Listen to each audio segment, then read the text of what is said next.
he came up to me when we were having like in the lunch queue, right? And he said to me, and this is always gonna stick in my head, yeah. He said to me like, "Oh, I just want you to know it's 1-1."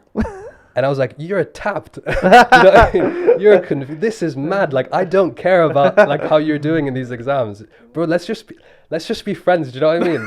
Let's just, if you want to think about it, let's compete against this higher level maths class together. Don't compete against me, bro. Like, I don't care. Do you know what I mean? I'm sure it was a movie in his head, man. Yeah, that's what I'm saying. In his head. And I'm like, bro, move. I'm trying to get food. You know what I mean? I thought this was. I'm trying to get my jacket potato, bro. Get out of my way. Bro, oh Lord. honestly. Suleiman, Saduddin. how was your week, bro? My week was very nice, thank you. I would say one of the highlights of my week this week was actually going to Shepherd's Bush View Cinema. So not the one in Westfield, the one on the opposite side of the road. I got you. And it's actually, like, I haven't been there in a very, very long time, but I recommend it to everyone because it's so much more empty than the one in 100%. Westfield. It's actually like a bit of a gem. Like when you go there, imagine, so it was me, my mum and my brother.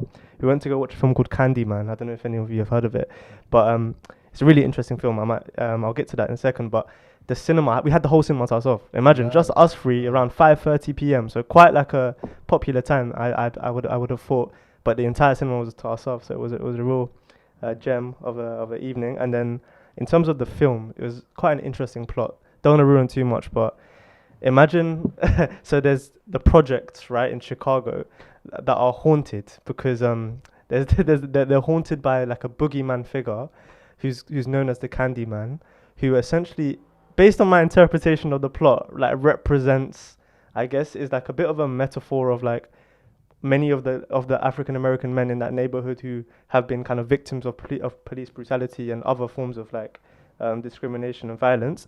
And yeah, it's very long. I don't want to get into it too much, but like it was done very well. It was it was a thriller, a horror film, but also kind of tapped into themes of social injustice, and it tried to do a lot, and I think it did quite a good job, to be fair, given the kind of the scale of the task, right? But yeah, that was one of the highlights of my week, spending time with my mum, my brother.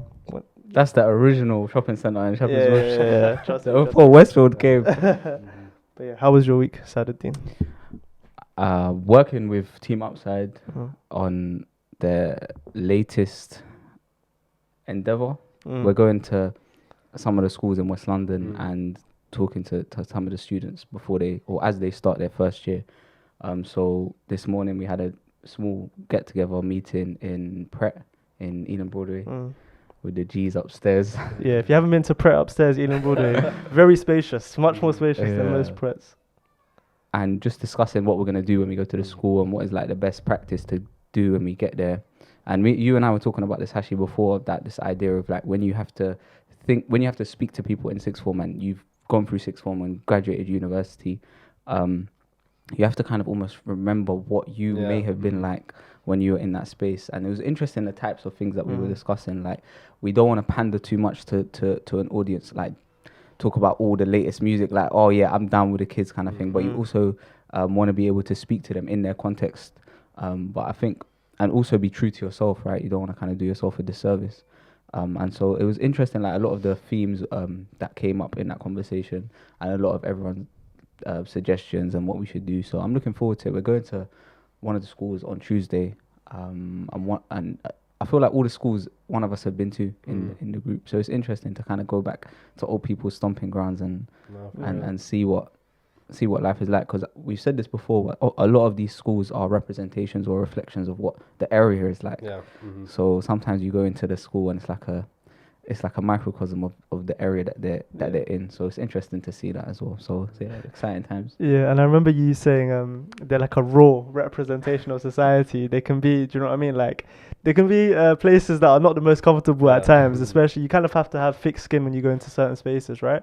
So it's going to be character building, to say the least, but hopefully impactful for some of the young people. Yeah. Hashi, how was your week, man? No, it was a good week.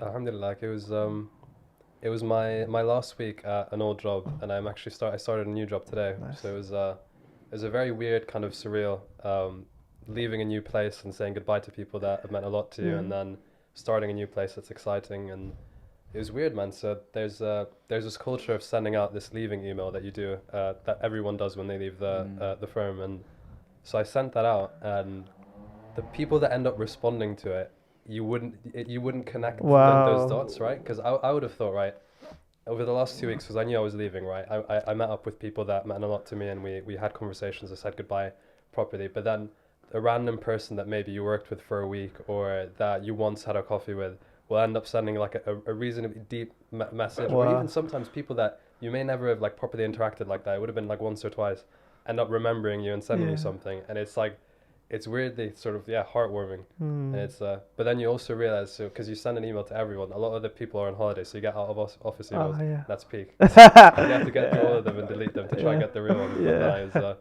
It was a weird. It was a weird week because I'd also had not been in person in the office for a very long time, and that was also an interesting experience because it literally may have been like a year and a half that since I was really properly in there, and I was working day in, day out, and there's loads of people I just didn't recognize because they've joined the firm since. There's loads of people that have left in the time that I've been there, and so that was odd, but really good first day today.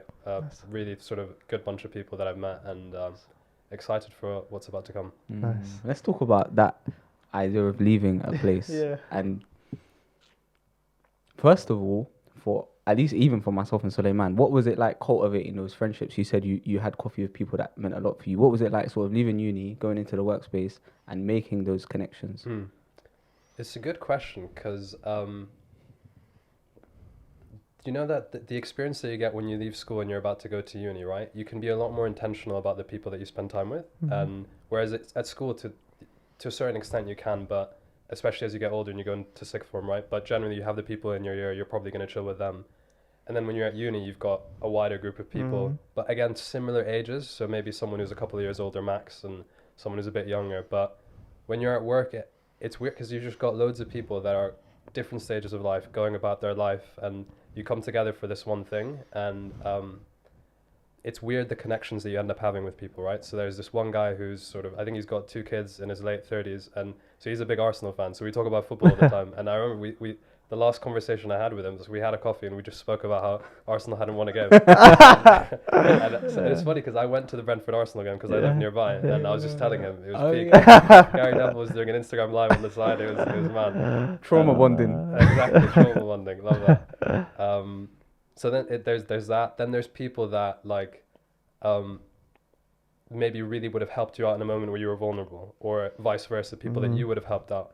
And it's a weird kind of stage of life to be in, right? Because you've just started work, and there's this feeling, as much as maybe you might want to suppress it, right? And you feel like, I'm going into work, I'm just going to do my job, I'll do what I can. You always want to prove yourself a little bit, right? Sometimes it's to yourself, sometimes it's to your peers, sometimes it's to the general workplace. And in moments where it gets a bit difficult, or in moments where you're coming into against adversity, you'll always remember the people that went out of their way to help you out. So this Arsenal fan I mentioned, in my first project, I remember and to be honest, there was no need for him to do this. He was working on a different kind of piece of the project, and we kind of just spoke here and there, but he took the time out at the end of the day to show me how to do something that was like, I probably would have picked it up in a month or two, but the fact he like gave me that time, and it always stuck in my mind. So I always like, anytime I met him, it was just with so much pleasure that we spoke again.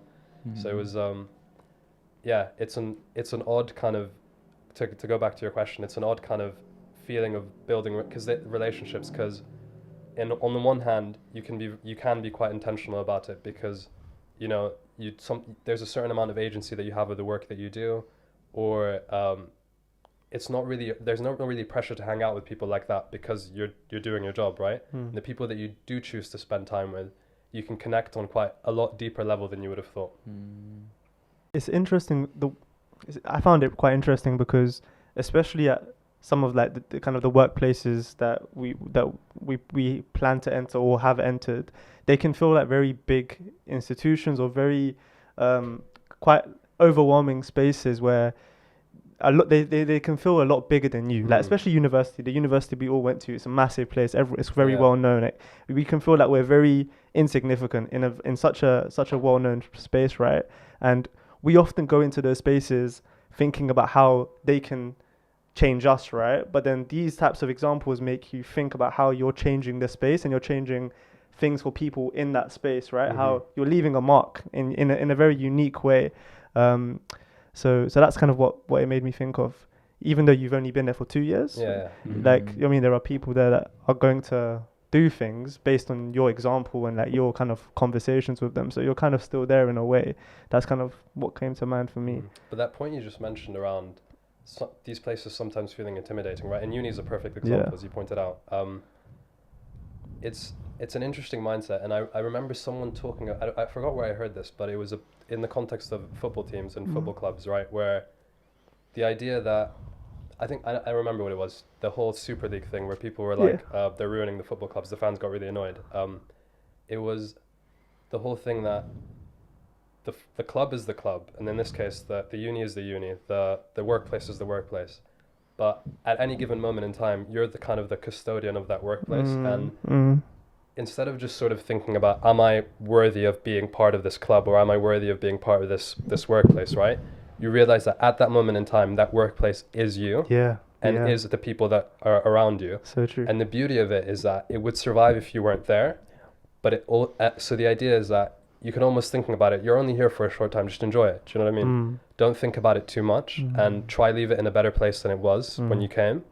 But it's almost, you realize, especially if you've been in a place a while, and imagine you guys probably had this experience at uni, right? When you're sort of a finalist, you realize that those stresses or pressures that maybe you put on yourself as in first year really didn't need to be there, right? And you feel a lot more comfortable knowing you had a good experience, you enjoyed it, and you took it for what it was. But yeah, those, I guess, those pressures that you would have put yourself at the beginning maybe seem a bit smaller once you've got a bit more perspective. Having now, you mentioned you left that place and you started a new job, and the place you were initially at was a very sort of well-known corporate space. What lessons, if you had known when you started, would you reckon would have helped you through those 2 years? That's a really good question, and I think to answer that, I almost have to recognize how I felt really lucky the way that the last 2 years have gone, because the first kind of few months I ended up working with people that sort of really took the time to help me and kind of teach me how to navigate the place we were at in the right way. So I think a lot of those lessons I kind of were almost forced into me at the beginning, so I kind of had that experience. But if I were to really crystallize them, I would say the first is to kind of be clear about your boundaries and be clear about them from the beginning, because then, for starters, it's just efficient, right? Because then next time you come up against a moment in time where you have to make a decision, you don't have to think about what your boundaries are. You know what they are. And it can be easy to... And what's difficult about that is that in the moment, it can feel so easy to say, you know what, let me compromise on this now. But those moments end up adding up, and you end up becoming maybe a version of yourself that you never would have wanted to be, right?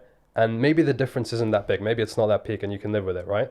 But 99% of people would probably prefer to kind of grow into the spaces that they would have wanted, as opposed to that external forces have sort of molded them into.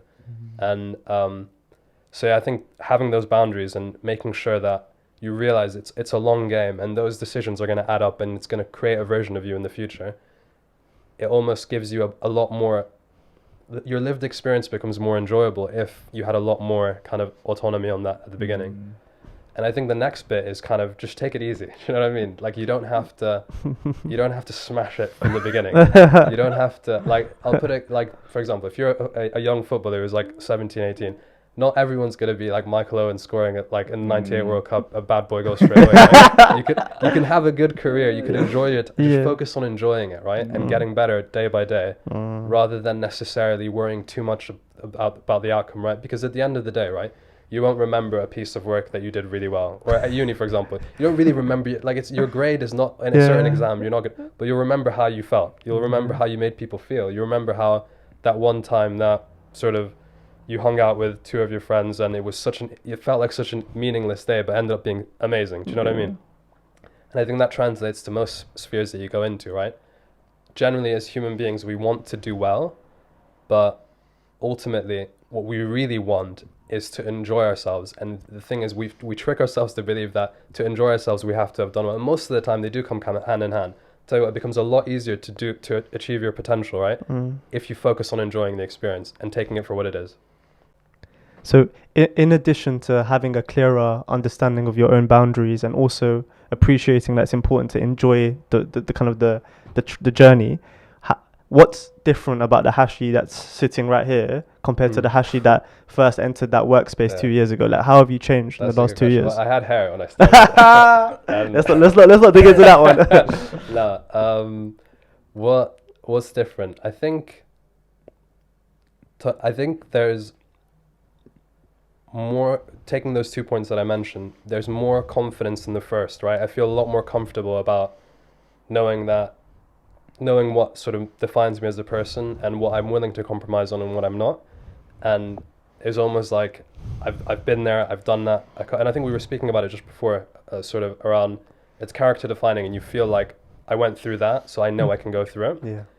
And then generally just more of a mindset of like journey over destination, right? And realizing that what I'm really trying to optimize for is sort of a meaningful life that is again along kind of the lines of what makes me happy, right? And it could be something as silly as like, I'm going to create my life in such a way where I can play football twice a week, right? And it can feel so meaningless, right? Yeah. But those are things that make you, and you don't want to lose them, right?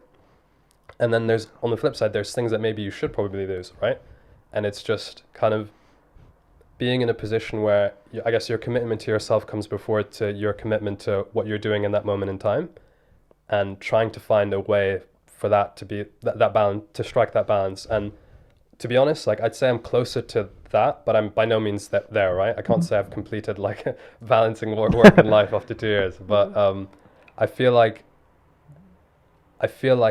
alhamdulillah, like I've been in a position and I've met people that have allowed me to start off my career in the right route, right? Where the priorities are correct and I can focus on enjoying it without compromising myself. Awesome.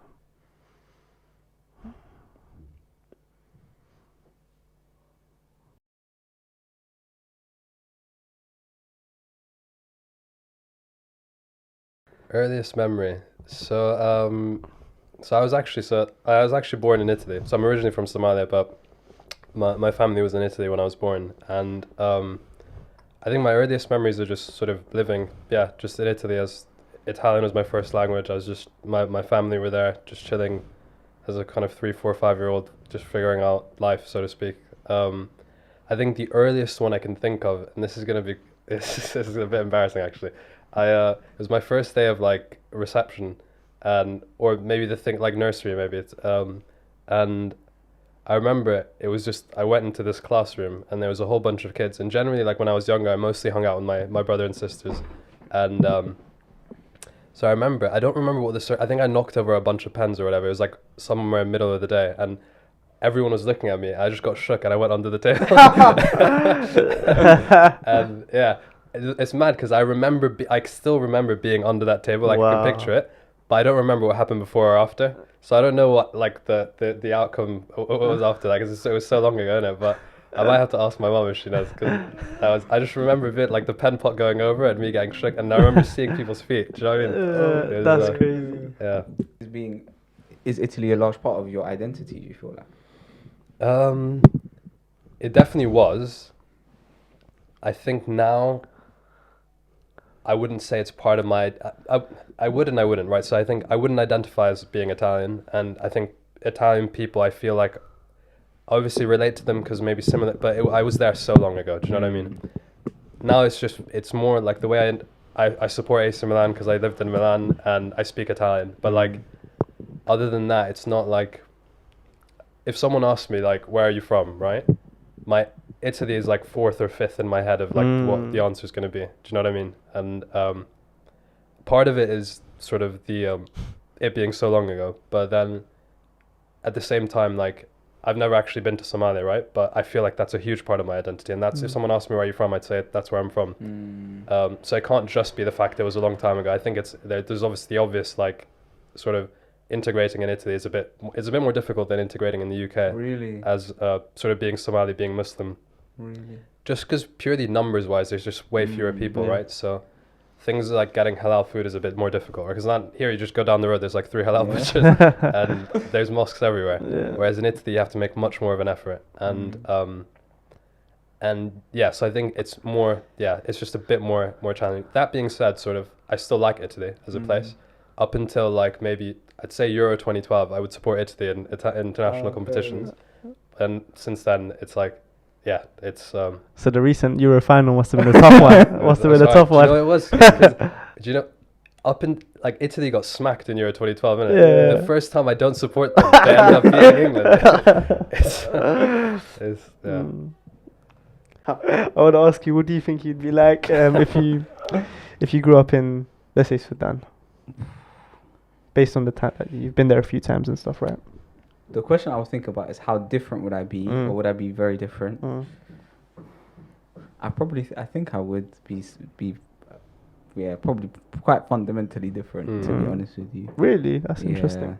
Because I think, and the reason I say that is because I think even the principles that or the mantras that you have for yourself, speaking about myself, I feel like they were only formed at particular moments in my life. They weren't things that are like, no, this is just how I am when I was 13, 14. I had to kind of go through a thing that was shaped by the society I lived, or the time, or the context, and that kind of, through that, developed whatever principle that I might have, right? And so I think because I would have been in a different place, I might those events. Yeah. I reckon you'd still be sick of football. Definitely, man. You'd be out there. That left foot is agnostic to cultures, man. You're too generous. That's multilingual. By the way, on that, Hashi is a baller. You know what's how mad it is? Relax. Okay, so we have going. we have an Oxford Cambridge varsity, yeah. So in the last couple of years, I've been trying to get the team together. And when Hashi graduated, it was like, a whole back. Hashi plays centre back. It's like a whole back line has disintegrated, and I'm every bro, literally Van Dijk. Every time I'm like, bro, Hashi, can you play in this one? He's like, I'm obviously. And if he doesn't play, it's like the whole team has to kind of be restructured. And if he's playing, it's like, cool. That means we're gonna have a clean sheet, and we can just kind of do the business elsewhere. Too kind. Yeah, man. Hashi and Nasser, bro. Those two. The centre back Bro, partnership. Vidic and Rio Ferdinand. It was a mad thing. Yeah, so I do think I'll be quite fundamentally different. What about you? For me, it's hard to really answer that question because I've never been to Pakistan. I don't feel particularly like strongly connected to that part of my identity. Purely lack of exposure, kind of being third generation. It's like slowly diluted in a way. I feel like diluted is a bit of a negative word. A bit harsh, bro. A bit harsh, isn't it? A bit harsh. But it's like, you know what I mean. But I do intend to kind of do a bit of self-discovery and that's go and visit that part of the world, because you know what I mean, it is part of my history and it's part of my I've got family there and stuff, so there's a lot of exploration to kind of get involved with. It's an interesting question, right? Because I think I'm exactly the same with Somalia, right? Because I feel like, and maybe it's possibly because of that period of time that we spent in Italy, because my parents had been in Italy for quite a long time, right? Where maybe there was a real effort to keep our Somali identity. That now, like, again, still, if someone asks me, I say I'm from Somalia, but I've never been there, and it's an interesting kind of dynamic.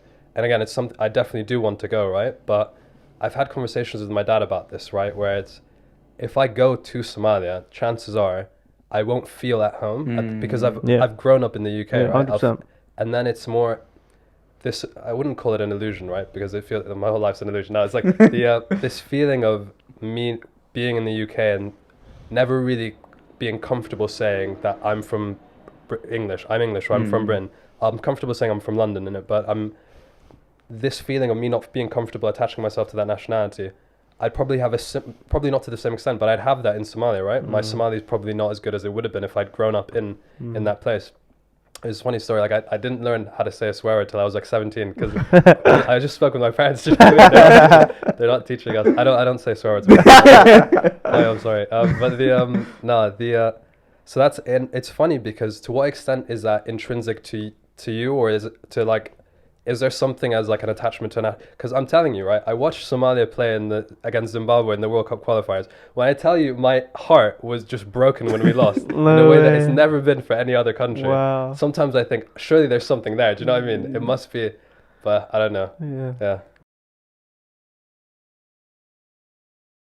Let's talk a bit about your time in school. Mm. So, how, when you think about secondary school or even primary school in London in the UK, what memories come to mind? Mm-hmm. So this is like it's a very interesting period of my life, because primary school I actually did at an international school. Okay. So I moved from Italy to London. I didn't go straight into the English system. It was an international school. It was in Gunnersbury, so just around the corner, and that was unique because like everyone is from a different place. Literally, I barely knew any English people for the first like 7 or 8 years of my life in the UK, and to be honest, I really liked that period of time because, and probably I look back on it more fondly now because it's mad.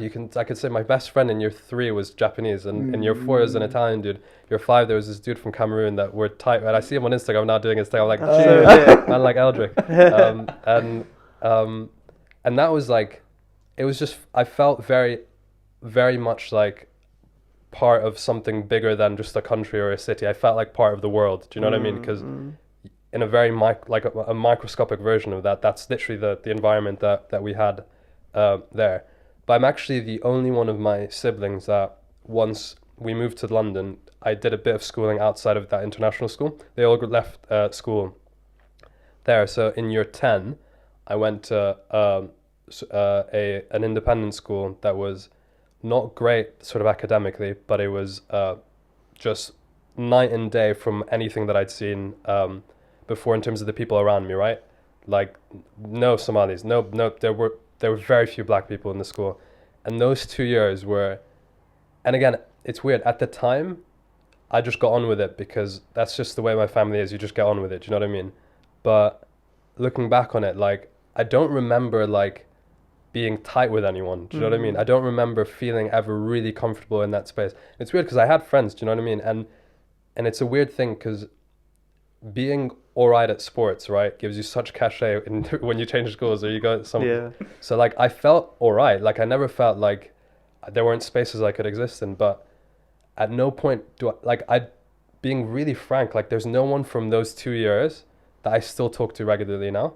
And similarly, I changed school again for sixth form. This time I got a partial scholarship to a quite a lot better independent school, and that again, like that one was slightly different because there were a lot of students on scholarship as well, a lot more people that, again, not many Somalis, but a lot more minorities in the school.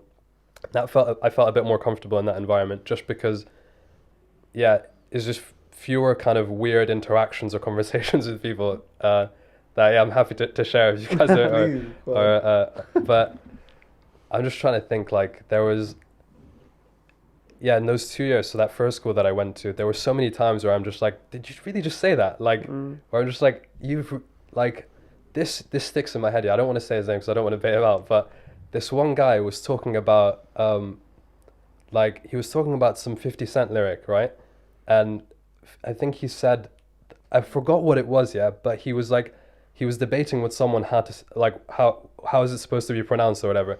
And he looked at me and he was like, oh yeah, Hashi knows. And in my head I was like, bruv, I don't even like things to say like that. Do you know? And at the time I'm just like, oh, this is weird. But then you look back on it and you're just like, and it's not peak on him, do you know what I mean? Because he doesn't know any better. But it's just, that's where I'm like, there were so many times where I'm like, I'm not some like experiment that you can just ask random questions to. I'm a human being, do you know what I mean? And so those were, those 2 years were interesting, man. And again, going back to what I said earlier, like being good at sports makes such a difference in those environments because you almost have a card that you're like that people can easily relate to you on. And it's a I haven't really thought about that period of time in my life that much. So it's it was an interesting time, to be honest. You said you got on with it. Did you feel like an outsider, but you mentioned you're the only black person in the whole school? Or is that something that you probably didn't think about at the time? Do you know what it is? I didn't think about it too much, but again, like it was something that was there. Do you know what I mean? I knew that I was there for those 2 years for a particular reason. I wanted to get the scholarship to this other place. And when I was there, like, I was like, sure, like, I'll enjoy it. I'll play football. Do you know what I mean? I'll do my thing. But ultimately, I'm there for a reason. And it almost felt like, I had a mission, so to speak, and I was just working towards that. And similarly, when I went to that to that different school for sixth form, again, it felt that way. And when I went to uni, like, it's almost, I had that mindset of like, you can get close to people, but it's not that important. Just like get on with it, do what you're supposed to do. As a family, that's what we've done. We lived in Italy. We'll exist. Like, your family is your nucleus. Just do what you're meant to do. And that's like a behavior I had to kind of unlearn at uni, because it's like, you live away from home. There's loads of people that you could potentially relate to. You can make really long-term lasting friendships, and you kind of like, it was something like between that transition between first and second year that I had to really make actively in my head of like, just chill, relax. Like, you don't have to feel this way. Do you know what I mean? Who was that first person to you that you remember that you made that meaningful connection with at uni?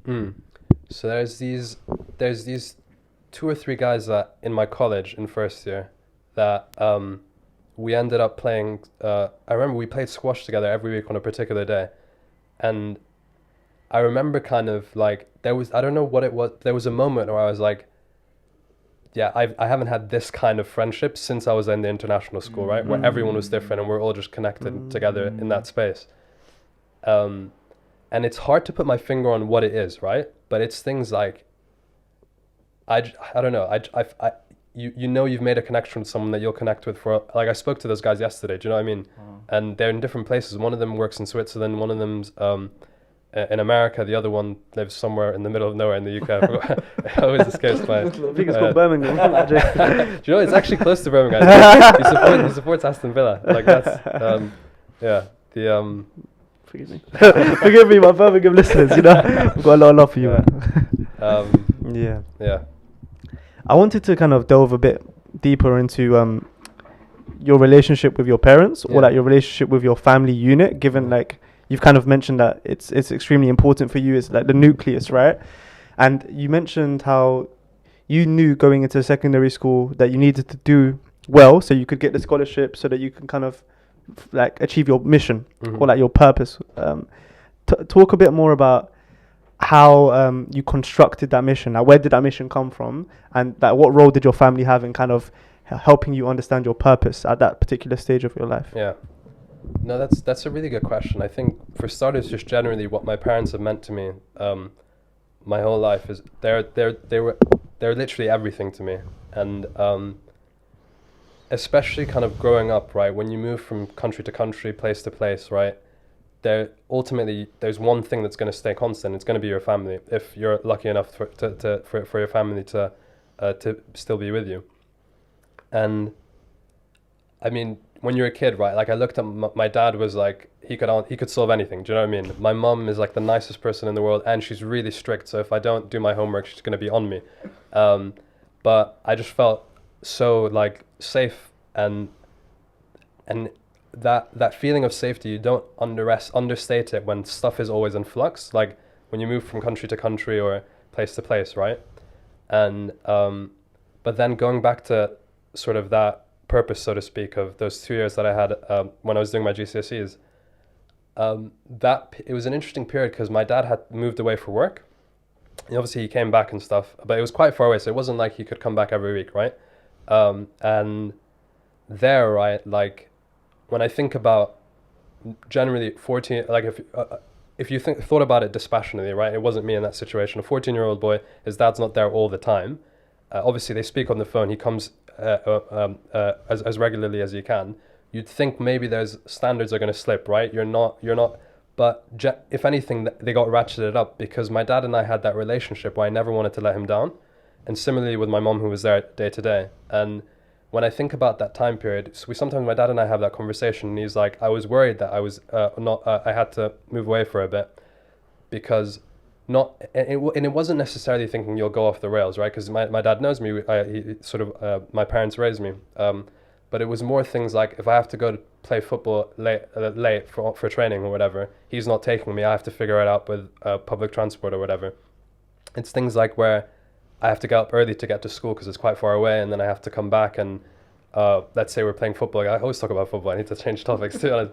But like it's things like that where he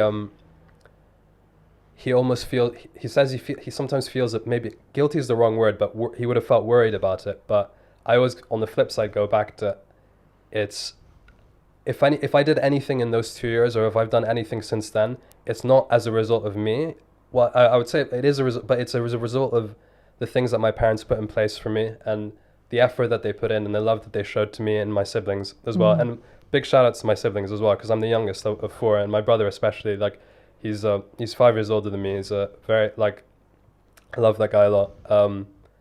It's almost any like positive trait of like discipline or motivation or whatnot, I wouldn't say it was internally generated, so to speak. It's just the environment was almost perfect. And my parents like were really good about setting that example, and then my siblings followed, and then I was there, and it's almost I couldn't help not doing it. Do you know what I mean? Talk about your relationship with your brother. Yeah, so he's 5 years older than me, as I mentioned, and so that's a big enough age gap where, like, it'd be silly if we fought. You know what I mean? Because he'd destroy me each time when we were growing up. So we never, literally, I can't remember a single time that we fought, and it's people talk about it as being unusual for brothers that are reasonably similar age, but as I said, 5 years is quite a big gap, and he, if I think back on it, he did so many things when we were growing up that he just didn't have to do, and no one would have blamed him if he didn't, right? So he's going out to play with his friends. He would just take me, do you know what I mean? And I remember one time I was like 4, I can't have been more than 4 because I moved to the UK and I had my 5th birthday in the UK. We were in Italy, we were just playing football and I was in goal. And I remember one of his friends shot and like I saved it and my arm hurt so much. I just remember that moment. It was like, why was I playing with a bunch of like 8 or 9 year olds? Actually, my brother just brought me, do you know what I mean? And I always felt like he was proud of me being his little brother, and he wanted to do anything he could to make sure that, forget sort of anything like academically, or just that I was happy, do you know what I mean? And that I was having a good time, and I still feel that way now. I'm 24, he's 29, like, and as much as I feel like I'm sort of I'm a grown man, I'm independent and whatnot, like, what my brother thinks and how he acts towards me still means a huge deal to me. He's gonna love that as well, by the way. So maybe we cut that out. What about your relationship with your father? You sound, from the sounds of it, like you have very introspective conversations. Yeah. So my dad, he thinks deeply about stuff, and he's not necessarily like superficial about things. Like he'll really delve deep down, and his story is very like. I always tell him he's got to write it down, and he's got to like, because even if he publishes it anonymously, or even if it's just for our family, you need to have that record, because he's led a really extraordinary life, mashallah. He's been through quite a lot that if had gone through, I'm not sure how I would have been able to react, or how I would have been able to get through it. But his favorite, like, well, he's got a lot of sayings actually, but there's one that he always says is, there's two that he always says that are like, that I always think, you know, those are real like bars, like real gems. One is he says like, and it's simple, right? And it's in popular culture, he always says like, the show always goes on, right?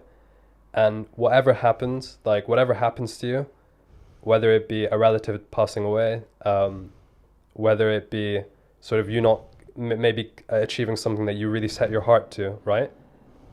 The clock is still going to tick. You are duty bound to get back up. Do you know what I mean? And his whole thing is like, when we were growing up, was like, just forget about like the objective of what you're doing. Forget about like what it may look like. Just put effort into it, and put effort into your relationships with your siblings. Like there was a thing he used to say in Italian. It was la gentilezza non costa niente ma compra tutto, which means being polite doesn't cost anything, but it buys everything. Do you know what I mean? It's things like his level of like being very pure about your actions and being very clear about what you're doing and knowing how it affects him or affects you or affects other people is very, very inspirational. And I can't say that I'm there. Like, I can't say I think about things as much as he does, but it's always a good kind of reminder to just reflect on the stuff that you're going through, right? And more importantly, think about how it's affecting other people. And ultimately, never get too down about stuff, because there are real problems out there, right? There are real problems that you could be going through. And yeah, just, again, I've said it before, just get on with it. Do you know what I mean?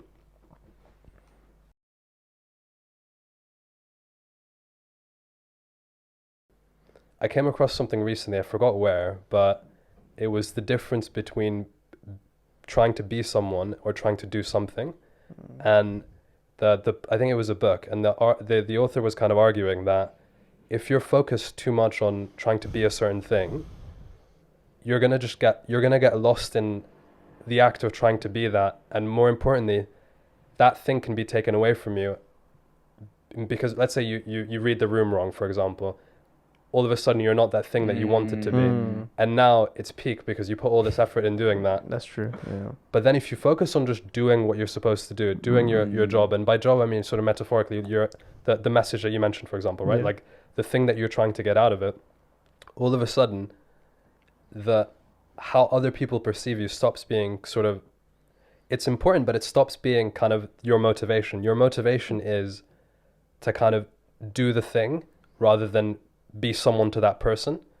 And then like ego is just taken out of it, right? All of a sudden you're just doing it in service for that specific purpose.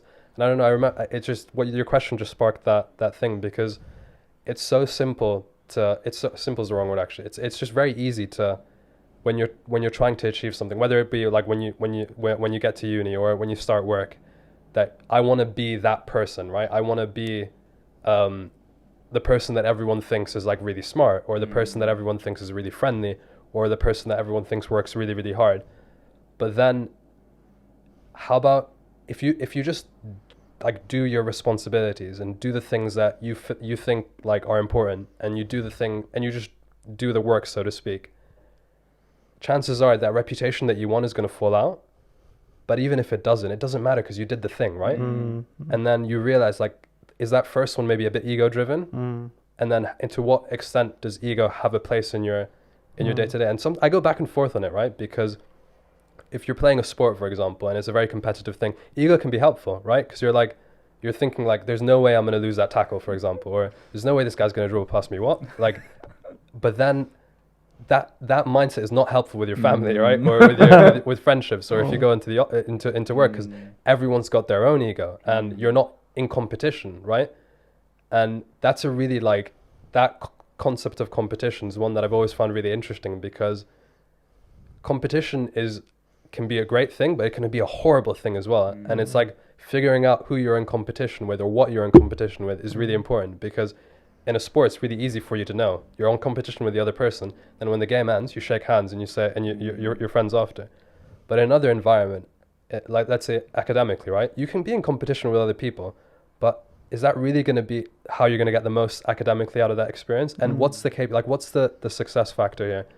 If you're in competition with yourself, all of a sudden it becomes a lot easier to control that relationship with that thing that you're doing at that particular time, right?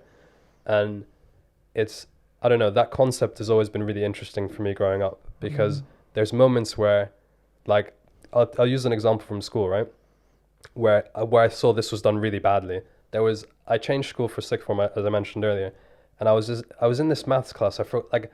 And this really stuck into my head when I was like, this guy's got, I don't want to say issues because I don't really know him like that, but I thought this guy's weird, man. Like we'd done these, like we regularly did like tests in our maths class, right? And the first set of tests, this guy did really, really well, right?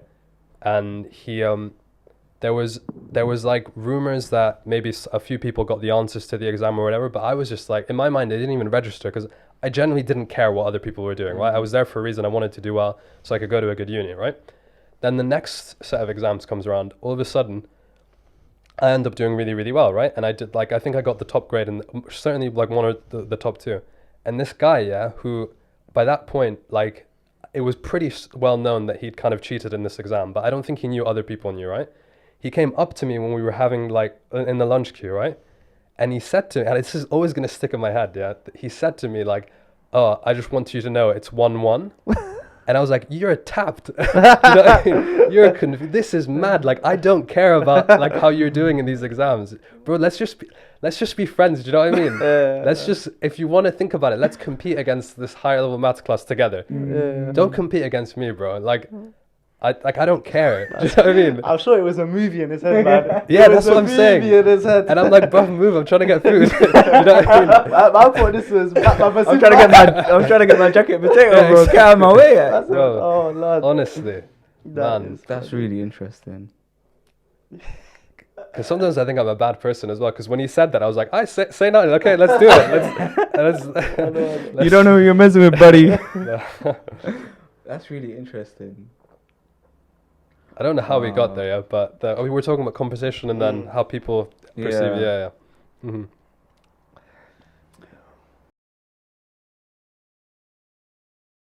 Yeah, so this is actually a question that was from one of our followers on Instagram. Oh. So we recently put a poll out. I don't know if you saw it, but we recently put a poll out on our Instagram story. Yeah, it was interesting. Yeah, just essentially asking our followers to give us recommendations of questions that they would ask someone that they really wanted to get to know. If you could only ask them one question, what question would you ask?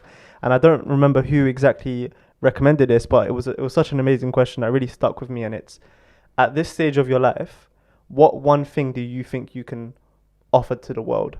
And also at this stage of your life, what's one thing that you really want to learn from the world? some big questions. Yeah. Just on that Instagram poll, it's funny because I go through periods where I delete Instagram for ages and then I go back on it. And I remember I wanted to answer, but I wanted to get a good answer. But then later in the day, I deleted Instagram. And I saw the answers when I re-downloaded it. I was like, oh man, because I remember I spoke to my sister about it, funnily enough.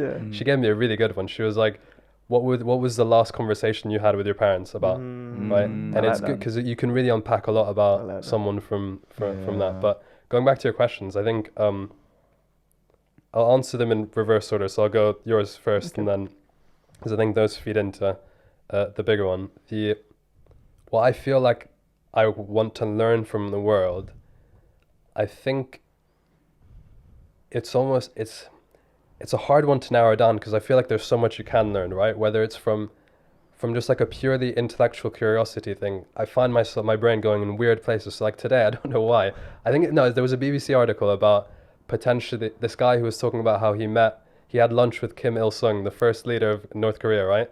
And how there was this rumor that Kim Il-sung wasn't actually his name, and he basically took credit for someone else's war achievements and then just became like the biggest G in North Korea. And so yeah, that was, and my mind is like, that's so interesting. Like, it's just random bits. But I think like thinking of separating kind of like actual information and more just like how I want to be moving forward. I think what I'd want to learn, whether it's from the world or from the people closest around me, is how to, I'm trying to articulate it well. It's how to like keep your middle, right? How to make sure like you keep as grounded as you can be, and make sure that things don't phase you either way. Because I think in different stages of my life I was very, very good at that, and in other stages maybe I was a little less good at that. And I think being able to kind of understand how people, like what are the right motivations or the right priorities in people's lives as they move through their life, whether it be like when they're young and childless or when they're married and they have kids and whatnot. It's what's that system that drives you, right? Because for the longest time I would have said like faith is that, right? And I still think that's obviously a very big part of my life, but it can't just be that, right? There has to be like, because otherwise everyone with the same faith would act exactly the same way, right? And for me it's and I think about it, especially for my parents, just because I know how many times there's been like complete changes in their life, and it's like, how do you remain that same person the whole way through? And then how do you judge maybe when it's time to change a bit or when it's time to grow? It's like, I always think about things like that as like, what's going to be, like what gives and what doesn't give kind of thing.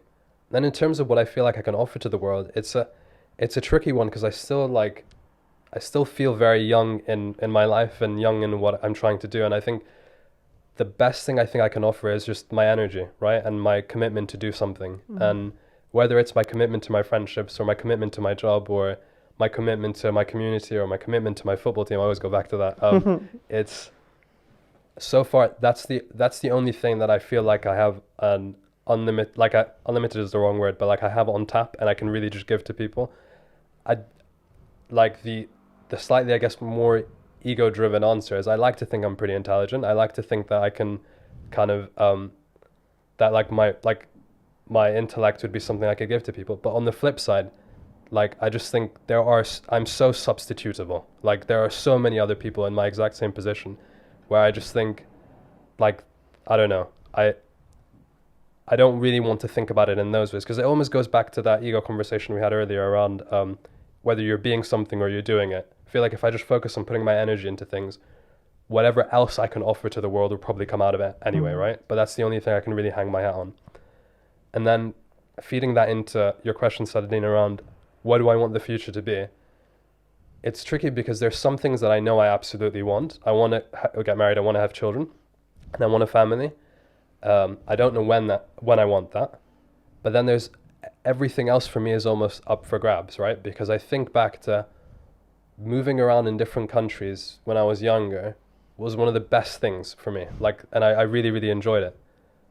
But then I'm like, so does that mean I want to give that to my children? But what does that look like, right? Because there's part of me that's like, do I want them to grow up in London? Like, because I kind of do. Does that mean what? So I'm going to just go somewhere else for a bit and then come back?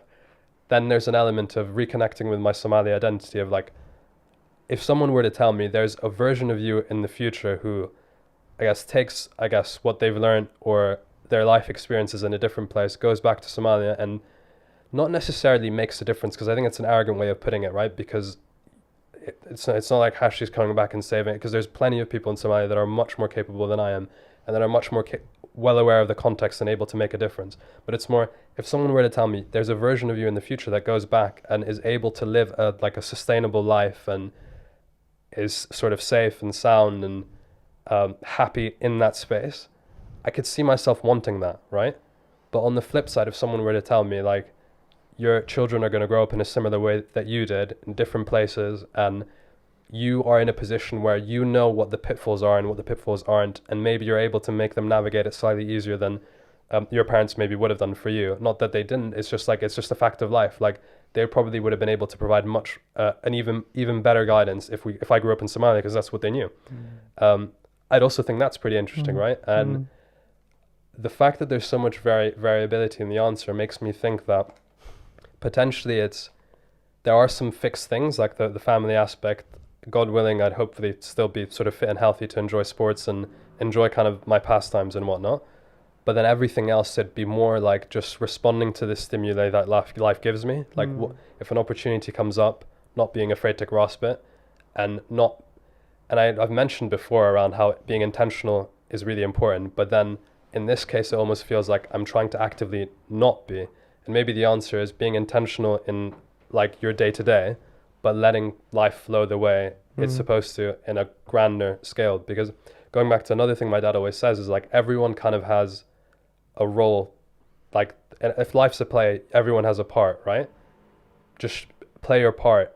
And if your part has to change, or if circumstances change in act 2, right, just go with it. Don't try to be what you were in act 1 just because you feel like you have to be, and don't try to predict what you're going to be in act 4, because you might be a dead actor in act 4 or you might be a tree or you might be like you might be like an Oscar winning actor. And it's kind of like on a day-to-day, kind of be intentional in the way you treat people and what you want, and then kind of have that be enough, right? And then see where the rest takes you. Speechless.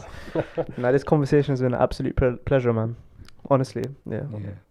We really appreciate not only your company and your time, but also the fact that you were from the beginning a big supporter of all of the conversations that we had. This is a big day. I got the call out.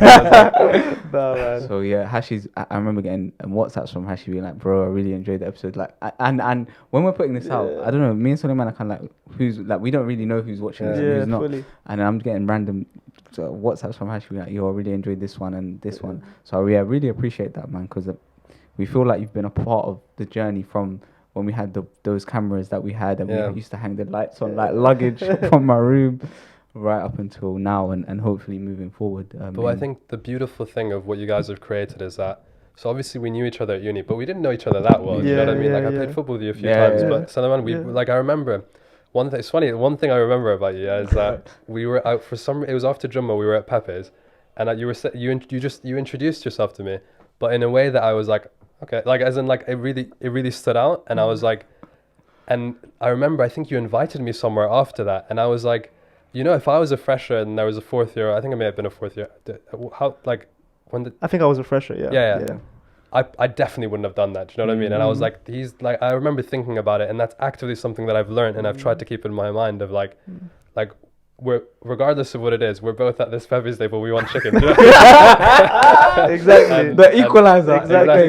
Exactly. Yeah. And yeah, so that, but I just, going back to my point, I think the beautiful thing of what you guys have created is I feel like I've gotten closer to you guys, even though realistically we haven't spoken in a long time. And now, like I came this afternoon or this evening, and it just feels so natural. Do you know what I mean? And I think generally what you guys are doing is great. And I think if it stays as it is, or if it grows or whatever, it's a wonderful, beautiful thing. And you know for a fact you'll have at least one viewer every episode. You're too much, man. Very kind, man. Thank you so much. It's been a beautiful time sharing space with you, man. And hopefully look forward to all of the things that you do in the future. Seeing what version of Hashi in the near future. And also holding space with you in the future as well, man. Yeah, man. Inshallah. Thank you so much. All right, so wrap.